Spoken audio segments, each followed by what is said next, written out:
You're watching The Breakfast Club. Morning, everybody. It's DJ MV, Angela Yee, Charlamagne the God. We are The Breakfast Club. We got a special guest in the building, and we got to do it the right way. Fabolous. Oh, man. People still do that, man. Fabulous is in the building. Just celebrated the 15th year anniversary of Ghetto Fabulous. Yeah, it officially makes me old. Like, I'm like really old now. No, it doesn't. You were so young when it first came out.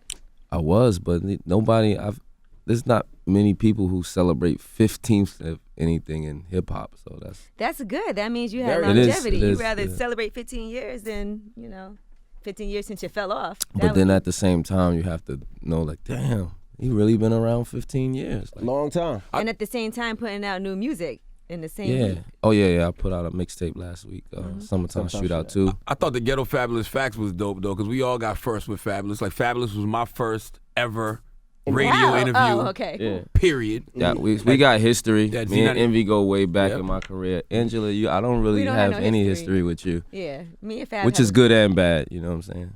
I don't know. What can I say? My Fab first is. You don't have any Fab first. Let me see. Just the outcast of the interview right now. Yeah, I don't have. When no the first Fab time you met first. Fab, E? I think all right. I'm gonna be honest. Like, Uh-oh. when I was on the road with working with Shady, you were on the Rock the Mic tour. But Fab's not like an approachable guy, so I was about to say I probably didn't even speak to you back then. I would see him every day, but he would be standing with two people. I come from that era though. Like I come from that era, like you just mind your business. Mm-hmm. And then I'm from New York, so New York is kind of like standoffish too. Right, but so now no it's eye different contact, now. You know no what I mean? nothing. Everybody else was friendly, but Fab was like. Don't try to look like it's just me. Who everybody else? Was so nice on that tour. I was hanging out. It was trying to hit or something. That's why. No. I was there with them every day, but Fab was the only person that was kind of like to himself, So we don't. You said that was Rock the Mic though? I think it was when 50 and Jay-Z were on tour together. Yeah, that's Rock the Mic. Yeah. Oh, you kind of. I was on. A little years in the game. She got some miles on her. Yeah. I didn't want to call her old. Like, I'm trying to find a way. He put the miles in. Yeah, we neck and neck here, Okay. But no, it was I was working with Shady at the time. So, but I do remember seeing Fab on that tour, but I didn't really know him, and it was weird because we both are from Brooklyn. What's your Fab first, Envy? I have a couple. I think one was we actually sold our first beat was on Fab's album. I remember Clue called me and said that Fab was working on his debut album, and I know Fab used to come to my mom's basement to do freestyle. That's what I was going to say. I remember going in his basement doing freestyles. Like this is before like real studios. Right. This is when you really in somebody's basement and there's sneakers around and different. In the closet. Yeah. And he used That's the same basement Nori used to be in with you? Yeah, Nori was in that basement. Fat Joe was in the basement. You owe your mom a lot, bro. Yeah, I know. And the good thing about it, my mom never complained. Fab would come in there and he would do his freestyle on ADAT back then. From a good home, man. Yeah. ADAT. My mom would never allow this kind of stuff. So this My was mom the just original The Basement. Freeway was there. Beanie Siegel. Like there was a lot of everybody, people. all kind Joe of rappers bunch coming of in. felons. On his own. Yeah, all kind of. And moms didn't say nothing. Mom didn't say nothing. Nah. She make Kool-Aid and bring the Kool-Aid downstairs. But I think we sold the first beat, and Fab gave me $10,000 for the beat. Wow. And that was on Ghetto Fabulous. That was on Ghetto Fabulous. The bad guy, Pain in the Ass was on the intro. And that was my start. And from there I produced for DMX. Foxy Okay, we didn't Brown, ask about all that. All right. But Okay. It's not about only envy that, here. After that, Fab actually put me on tour. Yeah, we went Okay. on tour. And I DJed for him on tour. And I made $150 plus per diem per show. Yo, why you keep dropping these numbers? Like, he said 10 grand for the beat. Fab was probably getting G's and G's and G's. He gave you $150. And Yo, here come the shade. The shady side of the room over here. And I remember that was the first time I actually went on the road. We had a tour bus, and it was only like 4 or 5 of us. And that's when I think we all became family. We would run with each other. We would fight with each other. We had push-up contests on the bus. We played cards for money. It was like you got to see a different side of Fabulous in that tour. You know what I mean? And it was fun. It was an experience. It got me out of New York. We got to markets that we didn't know. We learned how to be family, how to look out for the stick-up kids. I remember one time we were in LA. He was from Brooklyn. He was with all the stick-up kids. And family but it's a different type of stick-up different environment when you're going out of town. Gotcha. You know what I mean? I remember one time we went You in LA. didn't have no money anyway because he wasn't really. Nah, but Fab had all the jewelry on and the jerseys. And I remember coming off the bus, And we were in LA, and the guy was like, yo, homie, that Fab bus? I'm like, nah, that's Crew's bus. The Crew, just the Crew. They said He Clue. said, all right, where Fab bus, homie? I said, it's around the corner. I just remember calling Fab, like, yo, we gotta leave now, we gotta go now. Like, that's the type of family we were. When one got into a fight, we all got into a fight. When one left the club, we all left the club. But that was a great Y'all ain't all experience. help Beanie when he hit Clue on backstage, though. I wasn't there. Oh. I think I was there at that time. But it really started out, y'all know the story, it was like they were playing or something like that. I think, Beans at that time too was one of them people like you be playing and he start playing too rough or play. Yeah. That's what happened. And he played too rough and punched Clue in the mouth. What's your favorite memories from that time? Really just everything, just experiencing that. Like I had never been on a tour, Hard Knock Life tour, went 50 cities. I really got to see what a groupie was during that time. That was when people now just say don't be a groupie, like when you taking a picture. Groupies then was really groupies. Like, Do you remember the first head you got from a groupie? do I remember it? Wasn't Superhead on that tour too? I don't think it was memorable. Was it Superhead on that tour? Superhead What? on that tour? Yeah, wasn't that? Because I remember she was on one of them tours. She talks about it. I don't know. I thought it was that one. I don't know. I don't remember seeing Superhead. I think Superhead came along a little bit later. Oh, okay. Like she was around, I think. You remember the what early city it was in 2000s. when you got the groupie love? Nah, it was groupie love was happening a lot of like you have to remember like rappers and stuff at that time was still like just seeing a rapper was a big deal. So like groupies at that time were really groupies. Like they would really literally go through 10 dudes just to get the one dude type of thing. They were, you know what I'm saying? It was a different, that's what opened my eyes to a groupie. Like groupies now, like I said, people say, you taking a picture with somebody, you're being a groupie. Back then, groupie was going through a whole tour bus of dudes and you're just looking like, wow, this is what's really happening out And that's here. somebody's Like, mama now. When Social you think media, about it. I think Definitely. social media kind of somebody mama was a groupie, a Social real media groupie. kind of ruined the whole groupie thing because now people can't do the same stuff they used to do back then. Mm-hmm. Because next thing you know, you on the blogs, somebody done posted you on And Snap. everybody's closer. So even through social media, you still feel like you see people and, live through what they, back then you didn't really get to see these people. These people are coming in town one time and it's like you seeing the person that you listen to and see on TV every day. Now people are a little more closer for some reason. might get a They tweet say back. anything to you on Twitter, like they done something in life and their opinions mean something. But then it was still like you were up on a pedestal. So I guess that's why the groupie situation was I different. always wondered, the album dropped on 9/11. And before, prior to the tragedy of that day, was there ever any worries about dropping the same day as Hove's Blueprint? No, actually, Hove pulled a sneaky move and moved his album up a week because he Really? really was supposed to come out the next week.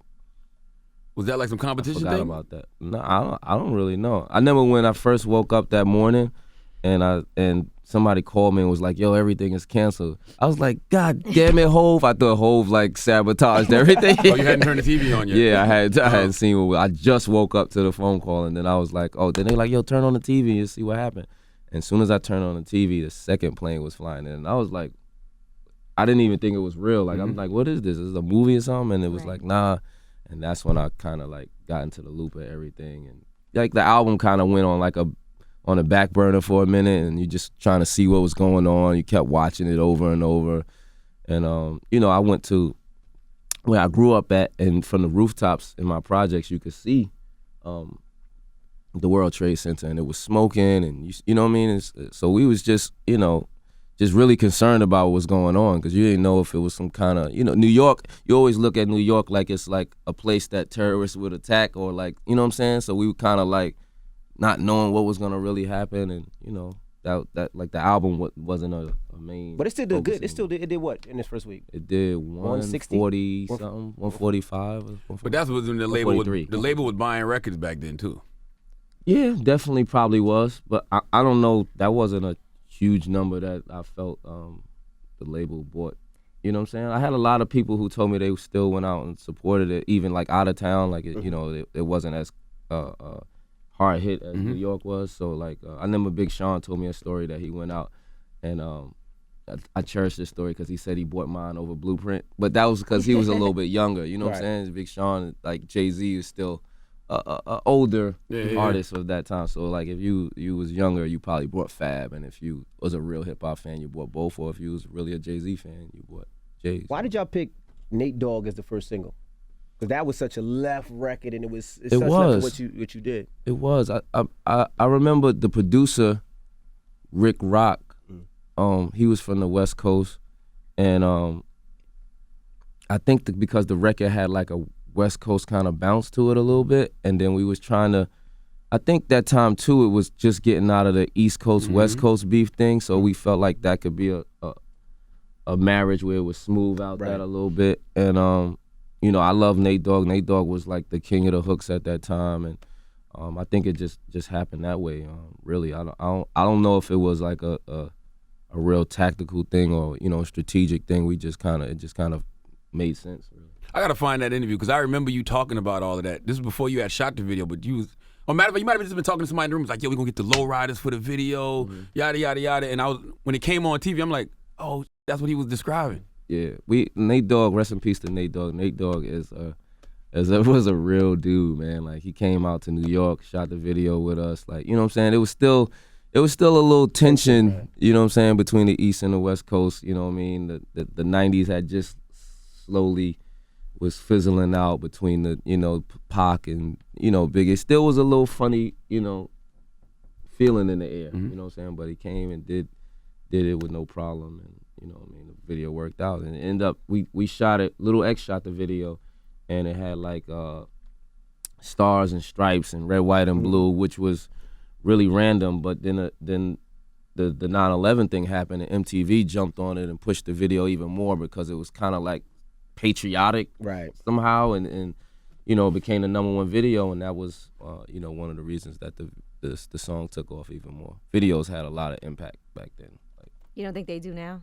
Nah, I feel like people watch videos once, maybe twice. Right, because isn't that hard to find them too sometimes? And it's just online, or it's not on TV all day. People back in the days, you watch, BET would show videos all day. It was 10 shows that showed the same video. Girls would do Aaliyah dances, get them down packed. Now nobody, like, I don't think they sit and watch videos at the same. I feel like there's room for that again, though, because you go on YouTube, these videos be having like 20 million, 30 million views. That's because I think the young generation also just play music from YouTube. Like you know, the kids, they it's not even just looking at the video. They just put the shit on and play it, and that's how they listen to music. What was your favorite video from Ghetto Fabulous? Probably Holla Back. Yeah, I think it was on the fun. train. Yeah, and the kids doing the shake. That was fun. There was a white guy in the video who started doing like the robot or something. Right. It was just fun. Like, you know what I'm saying? We had a good time that day. People came through. We shot it in like a train station in New York, I think on 42nd Street. So a lot of people just stopped by. And When's the last time you've been on a train? I actually was on a train when I did the Lituation video, but it was really late at night, and it was like at the last stop. But you know how you waiting on a train at the last stop, and then it goes back like at last minute. We were just sitting there talking, and the doors closed, and we ended up, but it was nobody. It was like 3, 4 in the morning. Nobody was on the train, but like a bum or something like that. Now, I was looking at it this morning because Angelique had brought it up. The Ghetto Fabulous didn't get great reviews when it dropped. It didn't. I think it was a mixed reviews, and people was, you know, even at that time, I would honestly say like I didn't know how to put an album together. I came kind of from the mixtapes, and, you know, I knew how to rap, and I think people saw that I had talent in rapping, but I didn't know about really constructing a project. I don't even know if Clue and Duro did really. Like, it was everybody's first, yeah. You know what I'm saying? So it wasn't like a solid project. I think now the artists today too, from doing mixtapes in that time, we were doing freestyles to be on a DJ's mixtape. You know what I'm saying? Mixtapes now, you kind of construct your own project, your own, you know what I'm saying? Like Kendrick Lamar's first mixtape probably was like an album. It wasn't even like, so by the time they get to an album process now, they've already had semi-albums even to, you know what I'm saying? It's like they're already ahead of, you know, constructing a whole project. So then I had no, you know, Ghetto Fabulous was like, you know, my semi-project to become making projects, you know what I'm saying? But now your mixtapes are like albums. Right. Now I put more into making a project than just making a song. You know what I'm saying? I try to sonically have it so that it works and make sure the songs kind of fit in the same category, whether it's a soul tape or whether it's Summertime Shootout. Like, they all kind of sonically match each other. I was gonna ask that. Why do you do so many mixtapes and not albums? Because your mixtapes are pretty much albums. Yeah, I think mixtapes have a different freedom for me. Like, you know what I mean? I also come from the mixtape culture, so I have that base there. But at the same time, I don't have to worry about, you know, certain things. And I think somebody told me my mixtapes generate energy for me like somebody's first single would. Remember back in the days, you put out a single and that's to bring everybody in. Right. You know what I'm saying? So I do that I use a mixtape to do that. And, you know, then I can sell something after the mixtape. I could, you know what I mean? Because I already gathered people's attention and with my energy already. It's not sample clearances because you be sampling some dope ass records. Yeah, well, soul tapes, hits. the soul tapes, those are hard because there'll be a lot of samples on those, and you know, and even the other tapes too. Like is when you sample '90s music and stuff like that, it's layers of sample clearances. We just had a song where it was me, Trey, Songs, and Nicki Minaj, and it was LL. Do me sample. Yeah, Doing it. And we couldn't really clear it. That was one of the reasons that my last album didn't come out, because we were banking on that, and then we just couldn't. You know who owns this sample? Grace Jones. Oh, Really? wow. And she wouldn't She clear went clear it? How the hell did LL get it cleared? This is here's the story. LL and Leor, I believe, went to Grace Jones, sat, because she wasn't clearing it for them too. Sat with her. This is the story I've been told. Had a conversation with her, and she decided to clear it, but she wanted to be in the video. She wanted to be a part. They agreed. LL shot the video. Edited her out.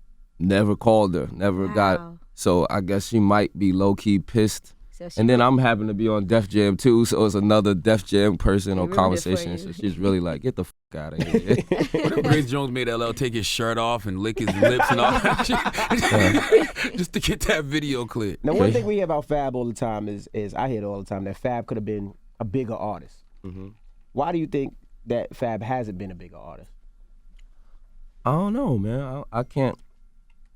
I think I did pretty well.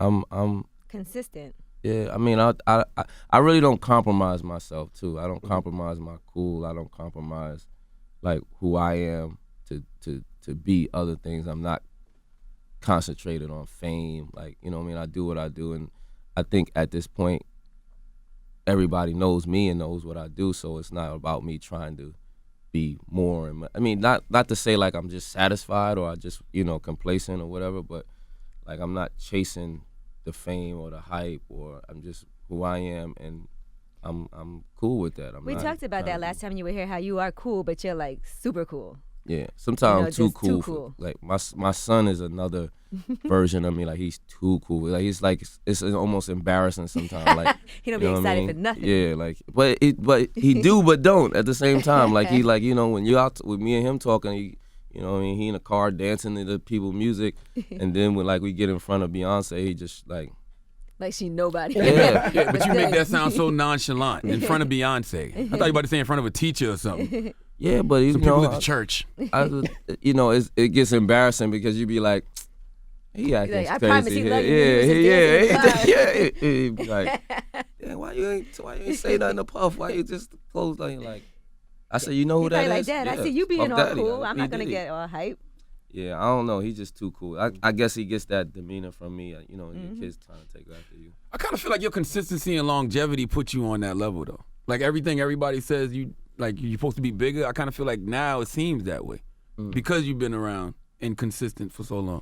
And I think sometimes somebody told me that people like it's like expected or something. Like when you do something, or if you have a dope line, or if you have a good song, it's like, oh yeah, that's Fab. He's supposed to have. Like, you know what I'm saying? It's not a. Well, people forget a thing. But see, I think that summertime, Fab lyrics, right? those You listen to freestyles Fab y'all stuff, was doing helped a lot. it did help a lot. But with Fab, like you listen to his lyrics, you be like, damn, this nice. But a lot of people wouldn't put Fab in the top 5. But then when you hear him, you be like, he deserves to be in that top I hear more 5. people saying that now. Maybe because of social media, I hear more people showing appreciation for the bars now. I do. I still think people forget though. I think every time I put something out or do something, it's like a wake up. Like, but I don't think it's like you said. It's not consistently. People just automatic. Like, you know what I mean? When people say they top 5, they automatically. You know what I mean? They're gonna say, "Hey, Jay-Z." They're gonna say, Nas, Eminem. Yeah, they always had those. But then somebody may bring up, and you be like, "Oh yeah." Like I become that. Even with Meek and Nicki, when we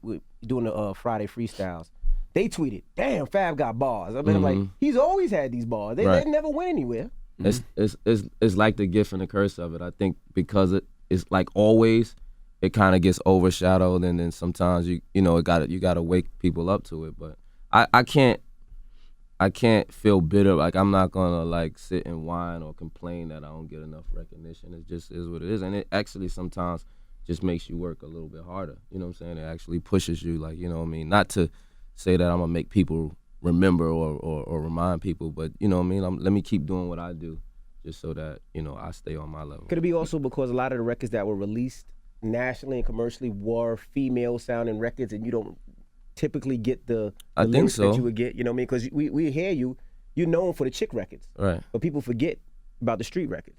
Yeah, but in that time too, I think radio records played a big part of you being successful too. You know what I'm saying? Ja Rule's biggest records were radio records as well. You know what I'm saying? You know, it's just everybody's, you know, their lane with it. You know what I mean? That was my lane. You know what I'm saying? At the same time, I came from mixtape. I wasn't making radio records then. I came from just rapping and spitting bars. You know what I'm saying? So even like when we did the freestyle thing, that was just, you know, diving back into that because that's what I come from. You know what I mean? It's still fun.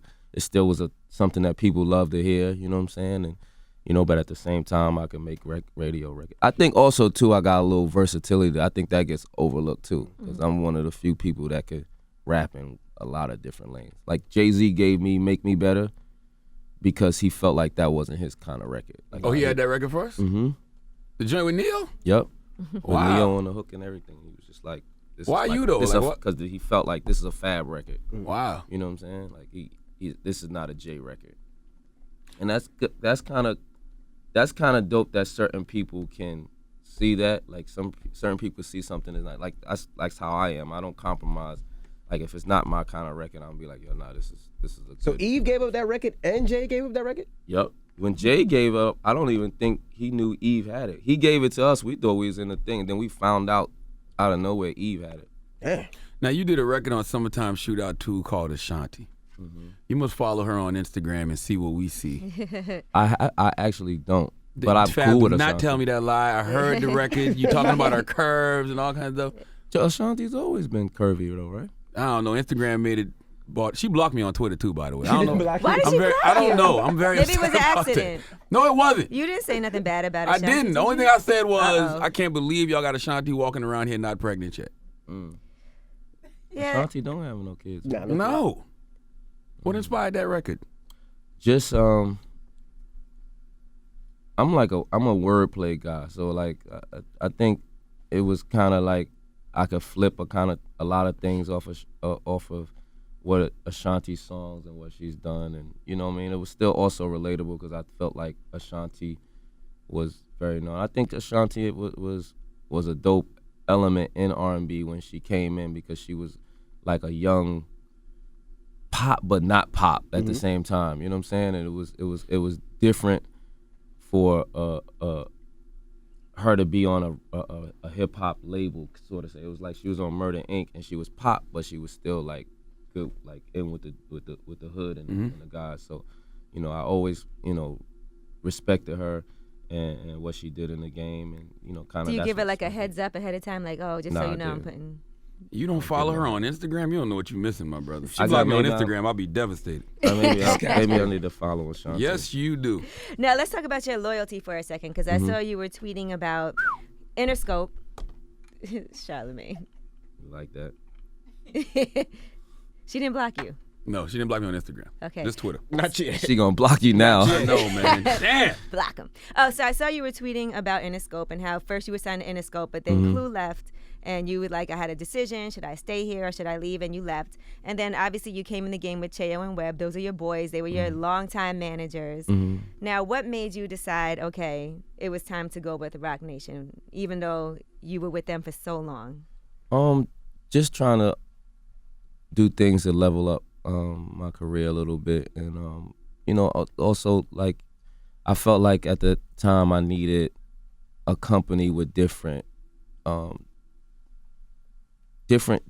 categories within like marketing and branding and just different. I just needed more than just, you know, the people that you grew up with, that was your friends, who, you know, they're in your best interest, but I just needed a little bit more. Because you were with him for so long. Yeah. And some people felt like, man, I can't believe he waited this long to, you know, do something. Yeah, I don't think it was a time thing. It was just more about, you know, me trying to do more, and, you know, needed somebody who had a little bit more resources. And you know, I sat down with them, had a conversation with them, and, you know, they was with it and agreed. Like, you know, they felt what I was saying. Right. You know what I'm saying? And I'm it's more than just a loyalty thing. It's also what's best for everybody at the same time. You know what I mean? We still are in contact. As you see, they came to the dinner. I felt like they had to be there too, because they were there through that whole process with me. Like, they came in the game with me, really. We learned with each other, like the same things that Envy was talking about, all those things we experienced in the game. You might have, was you in a video before Trade It All too? Or was that the first time you was in a video? That was the first one. Trade It All So was my first like one. we've all, like, you know, we've done a lot of things our first were together. You know what I'm saying? The Clue thing was really me, you know, staying loyal to Clue, because he also put me in the game in that way. Clue, he was at a point where where it was a tough decision for me, not just on the loyalty side, but like, you first get a record deal in that time too. Getting a record deal was a big deal.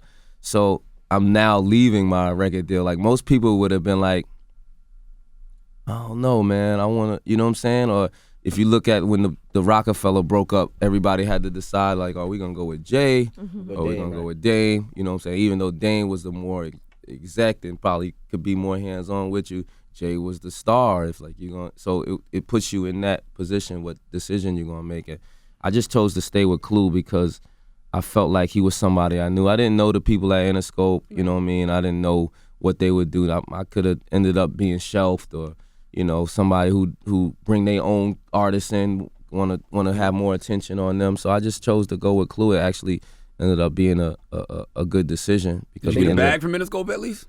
Yeah, we those Interscope days. Those days, the record, the money in hip hop was kind of crazy, and people were spending money like it was kind of crazy too. But then you had to make that same decision a couple of years later when you left Elektra to go to Def Jam. But then weren't you clear and didn't have to sign with anybody, or was that the case? Nah, Elektra kind of. That's a different story. Elektra, yeah, folded and went into Warner Brothers, right? and Atlantic.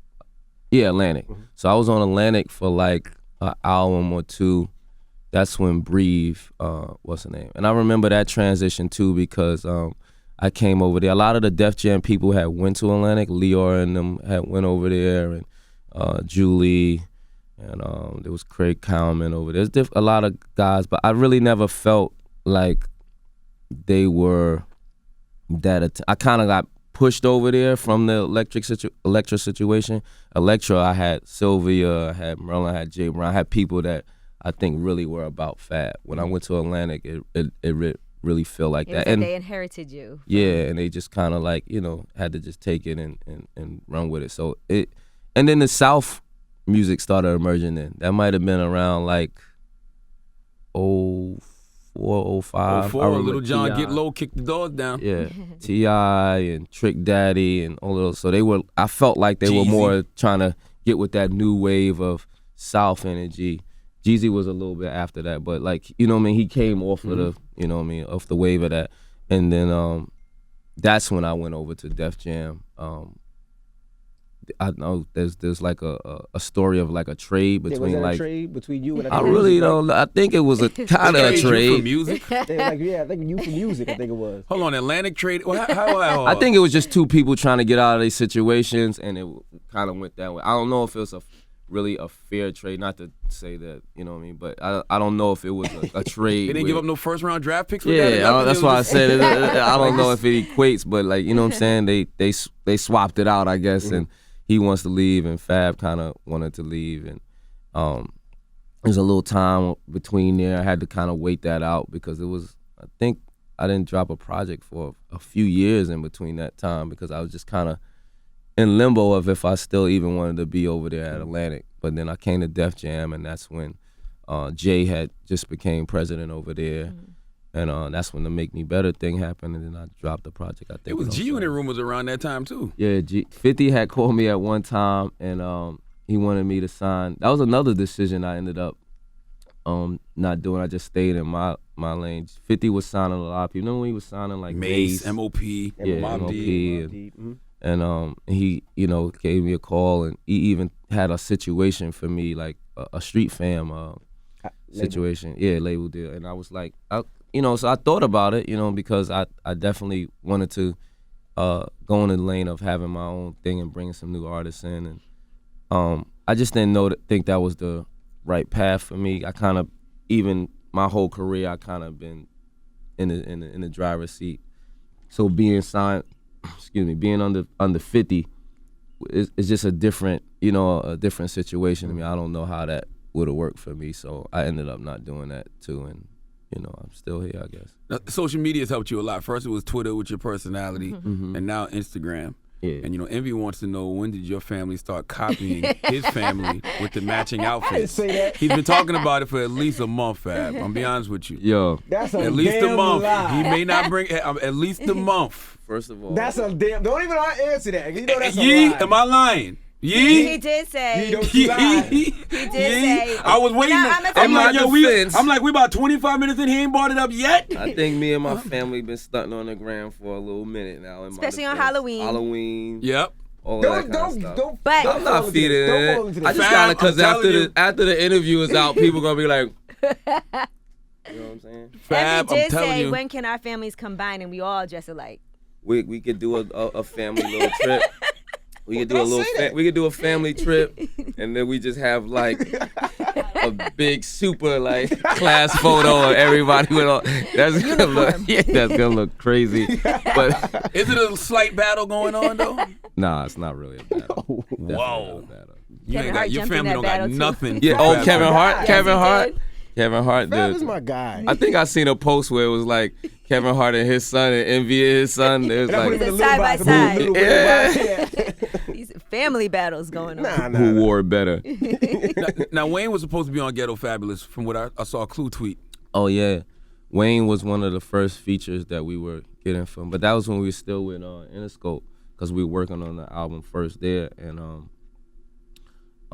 that's a funny story too. Wayne and them came, Cash Money was so hot right then, they was scorching, and they came up there. I think Steve Stout was hype on them. You know what I'm saying? So whatever they wanted, Steve Stout got. I remember one of their requests was they wanted like 4 bottles of Cristal at the studio. So we was like, all right, we're gonna get the Cristal. We had the Cristal there, but we thinking like when they gonna come, we gonna pop the champagne. We gonna be in the studio just vibing. Nope. Wayne came, did his verse in about a half hour. They grabbed the bottles of Cristal, deuces. It was gone. And we were just sitting there, no Cristal. Dry. Like, wow, they took the Chris. Like, you know what I mean? Y'all ain't even build a relationship. No. No building or nothing. couple They did that for the daps. Yeah, couple daps. And we out, you heard me? And they just jumped in. Why didn't that song come out? Or didn't make the album? I don't think I think we Y'all didn't either didn't finish finish it or the song something, or something was wrong. And then the Interscope thing too, when we left, there was also a little limbo about what you could keep from the Interscope budget or something like that too. So I think it got caught up in that limbo, and then we just kind of like. Now, one thing you never got caught up in is hip hop beef. I'll say that. Like, I never see no back and forth, nobody taking. Play the Ray J call. Play That Ray J still like the One funniest. of the funniest things ever. Yeah. Fab got shot. Fab got shot. Like, what you mean? I don't think that was a hip hop beef. Yeah, though. that's not I'm talking about like on records, people going at Fab having to respond. If somebody ever took Early a jab on, at you, would you? Early on. That was like little kiddie stuff. Yeah, though. early Like on. really, truthfully, like I try to even all rappers like I show respect, so like I expect like respect and like I'm never like on my high horse when people see when I see new artists, I congratulate them. You know what I mean? I know how it is to you know what I'm saying, to come into something and everything is spiraling really fast and everybody wants something from you. Nobody even just be like, you know what I mean, congratulating them, or they feel like, you know what I'm saying, the young artist is they get one time to be young and new. You know what I'm saying? So it's I just try to show respect, and hopefully I get respect in return. That's the only time I'm really taken out of like who I am. Like, you know what I'm saying? Like if people disrespect me or try to take advantage of me or any kind of way, that's when. It seemed like you and Jadakiss freestyle. It seemed like y'all were jabbing at each other. Everybody was saying Me that. and Kiss? Yeah, you and Kiss.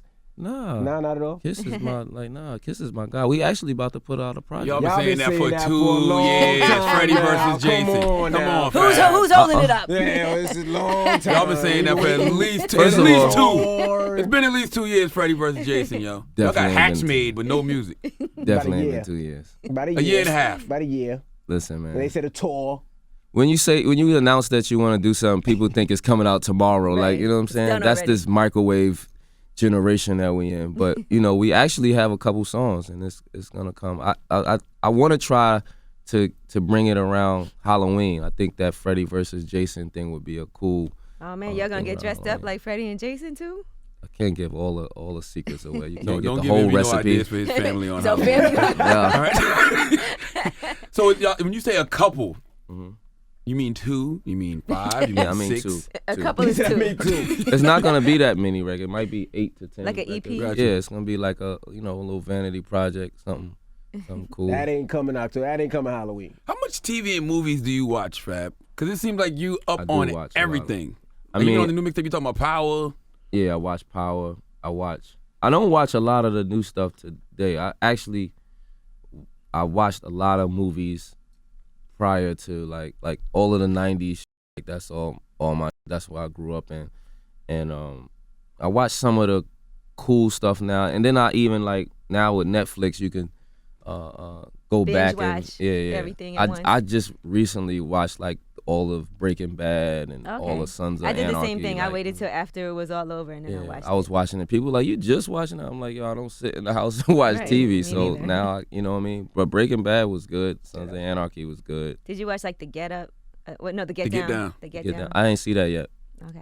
I watched a little bit of Atlanta. That I like that show. It's so good. that I was saw funny. the first 4 episodes. Hilarious. That's a great show. What do you do with all your old, like, you went through the phase where you did the whole 90s phase. Mm-hmm. And you bought all the 90s cars and all that. So now what happens to all of them now? Because you're I not on still that. got the cars. And the clothes, the Clothes I DeLorean. still got, but I'm actually like, I'm putting out together like a foundation. Like a lot of stuff I wear at one time. So I want to like, you know, people be wanting those things and stuff too. I want to sell it and try to help the foundation and do things like for inner city kids and inner city programs that need funding and stuff like that. I want to, you know, turn that stuff into helping somebody else too. So that's what I usually keep it and I put it in the storage or whatever until I can figure out like something like this that I'm gonna do. You're an interesting case study, though, Fab, because it seems like you being Case retro is what keeps you so current now. Mm-hmm. It's weird. It's weird because that 90s stuff was also coming back. Yeah, as you see, So- a lot of people are doing that now, but you Yeah. kind of I'm from it, different, so I yeah. know it, and I know all of the stuff. So when people see it, people be like, "Oh, yeah," you know what I'm saying? But Right. I remember actually getting it the first time. Like I've really been, even sneaker wise, I've been getting sneakers since I was really in 3rd grade, 4th grade. So I remember all of this stuff, and I remember the shoes. I'm not even a big, like, you know how like sneaker guys know the names and what's. Yeah, I I'm don't not be even knowing. big on names and the history. You're like, I just I like just this. had them and wear them. Yeah, like I'm that way. So. This is the Gordon Gartrell I'm wearing right now. Yo, somebody really sent me to say, yo, if anybody could pull this off, it would be Fab, and it was really the Gordon Gordon Gartrell. Gartrell. I said, yo, I was like, yeah, if I come out with this, people gonna really go crazy. Because you started rocking all the fictional jerseys. Yeah. That's Yeah, really you got to it. do it, Fab. You got to do it. Yeah, gotta the do it. jerseys was dope because I thought everybody can relate to that. Those are all from like shows that people, you know, really seen, and like even recently I did the Aaliyah one at the VMA. I felt like that was a cool thing for MTV. Like even the MTV people were like, oh wow, Yeah, that's Doug you know what I mean? Herzog, he was like, yo, Charlotte, who's that? So that's fabulous. Introduce me right now. All because of the jacket. Right. And he's the head of Icon. And I see on the new mixtape you also have a lot of the up and coming artists on there too, Yeah. like Lil Uzi Vert and A Boogie and everything. Yeah, and Shake. Shake is on the intro. I felt like the energy of that tape, even like the first one too. Like we worked with a lot of a lot of new guys. I wouldn't even always just call them up and coming because now, because of the internet, they be having their own lane and their own pocket. Good to go so, already. Yeah, so I work with a lot of the new energy, and it's new to, like, I become a bridge for, like, even, fans or people who listen to my music who might be 30 plus or, you know what I'm saying, and bridge them to guys who they may have never even heard of Uzi or Shake or anything. The young generation knows them, but certain people who not on the internet every day don't know. So it kind of bridges a gap too, and at the same time they bridge me to their audience as well. No one ever asked you to A&R their project or anything? No, I don't really want to A&R anybody's project either. So. You know how sometimes when there's younger artists, they might ask somebody like, I don't really got time, so I don't want to even jump into nothing that I'm throw really. That out there. Yeah, Now, what about writing for artists? I don't really do that much either. I've done it in the past, but I don't know. I like to work on my shit. I love working with other people. I'm sure y'all have heard thousands of collaborations I did, Yep. but you know what I'm saying? Writing for people, it's a different thing, man. You know what I'm saying? It's a different energy, and sometimes it doesn't even come across the way you did it, or they don't get what you know what I'm saying? It's just Right. a weird thing for me, so I don't always do that. I feel like if you write songs, like if you write R&B or you write songs like that, it's easier. Like a write. pop when song. you write rap, you know what I'm saying? It's a different thing. You ever want to throw back and do something with Little Mo just because? I am. I mean, Mo kind of like she still loves to sing. Like Yeah, that's her, she that's still her could thing. sing her Yeah, ass off. You got a voice. You got a voice. I think she also just moved, and Mo got like 30 kids. Yeah, like, they so all just like she can't even do the envy thing that way. Like you can't even find that many outfits for that many kids. Everybody It gotta just wear don't white work. tee. Yeah, White tee. you can just do something simple. You know what I mean? But she, you know what I mean? She's a family. She's very family oriented, and even when I first met Mo, like her mom and her dad was involved, like her church, everybody was like, you know what I mean? It was really close knit. So it wasn't always about the industry thing. I put a post up too about her from the Ghetto Fabulous thing, and she came up for the dinner, and Mo has been supporting me all the way through. And from the beginning, when we did Superwoman, Mo had did features for Ja. To Put It On Me joint. She did Jay-Z shit. She did Missy. And when her first single of her project, she was like, I want Fab. I want that kid that's rapping on the Clue mixtapes. And she was persistent about it because at the time they was trying to even persuade her, like, what? Let's get Missy. Or she even had a song, let's make the Missy song. And she was like, no, I want to make Superwoman, and we got to get Fab, and we got to shoot the video, and Fab got it. So her being persistent in that and what she wanted, and because she was feeling me, is partially helped me to be where I am. So I always looked at that, and you know what I mean, because even in the industry too, like when you first coming in too, there's all kind of ears telling you what you should do and how you should do it, and use this artist instead of that artist, and you know what I mean, they wanted you to use they want to use the bigger artist because you know what I'm saying, they saying that person can bring. She wasn't worried about that. She wanted to work with me, and I really always appreciated her for that. This is my last question. Are you really part Spanish or Dominican or something? I am, but I just was raised more black, so but they make it seem like you're like really Dominican, like Fab's Dominican. I mean, it's half and half. I really He is am, really but Because you could be top 3 Dominican rappers right now, like Spanish. I'm serious. Like it could be like you, Pun, and Joe. Pun is not Dominican. Pun is not. Dominican. Spanish. First of all, I might be Hispanic, number if one that's on the Dominican thing. Maybe a lot. Number one Dominican like, rapper, no doubt. You got that. When you say What other Spanish, then Dominican it's a rappers couple are there? layers. There's a couple people. Spanish, you, and Pun, and Joe.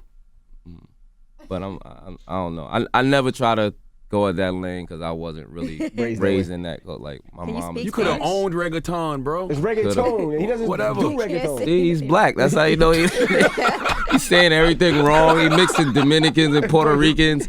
Like he just don't know. He's the reason I can't He spell is listed on fabulous. Wikipedia as a Dominican rapper, though. Dominican rapper. Huh? You are on Wikipedia. No, he's as not. I Word? promise you. He's listed on I Wikipedia. I remember back in I put the Dominican flag on like my Air Force Ones, and after then it went crazy. People was like, oh, they kind of didn't know that, and I never really wanted that to be because I wasn't, that didn't grow up in the culture that you know what I'm saying. So I never tried to lean on it because you know what I mean. Let me get some Spanish or Dominican fans. I didn't want to. Is AZ Dominican? AZ is. He's listed here. Oh, they got a real list of Dominican rappers? His last name is Cruz. Fab is on here. His last name is Cruz, so he's definitely either Dominican. Some of these people I Puerto don't Rican. know. There's a lot of people that you know. They have Joel Man, you can't Santana neglect your on here. Dominican side, bro. I ain't neglecting it. I'm just not. I never heard this before. I never heard a person just not acknowledge their Dominicanness. Did you know that Trina is part Dominican? No I way. didn't know that. No. Make sure that list According is to true. this, it's on Wikipedia. I don't know Joel whether or not Ortiz it's was true. Puerto Rican. Joel Santana's not Dominican.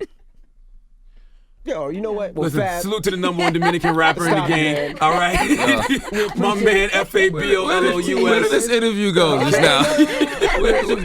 How did we end up on Telemundo? Let's just go real quick. Ghetto Fabulous is celebrating his 15-year anniversary. make sure you pick up the old album and also pick up the new man. mixtape. I clean my house with Fabuloso. Now I'm gonna get like boycotted by Dominicans. Yo, They you gonna want neglect you on your the float peoples. next year. Yeah. Next year they gonna Gotta want do you on the all float. kind of And I would have to say, after all these Dominican years, charities. Fab has never charged me for a record one time. You only put out one album, bro. But you true. took That's gotta $10,000. be You calories took or something. What are you $10,000 talking from about? him though. What is he talking about? For the beat. But he That did was charge the me label. for a beat though. That That's was a messed label, up. That and he should have gave been it to me. that That should have was been an optional. exchange then. So he never charged you. You charged him $10,000 Nah, Envy has done things like everything for me. So, for $150. There you go. Hey man, y'all Dominicans gotta stick together, man. All right. It's Fabulous. It's the Breakfast Club. Good morning. The Breakfast Club. Every weekday morning. Tune in.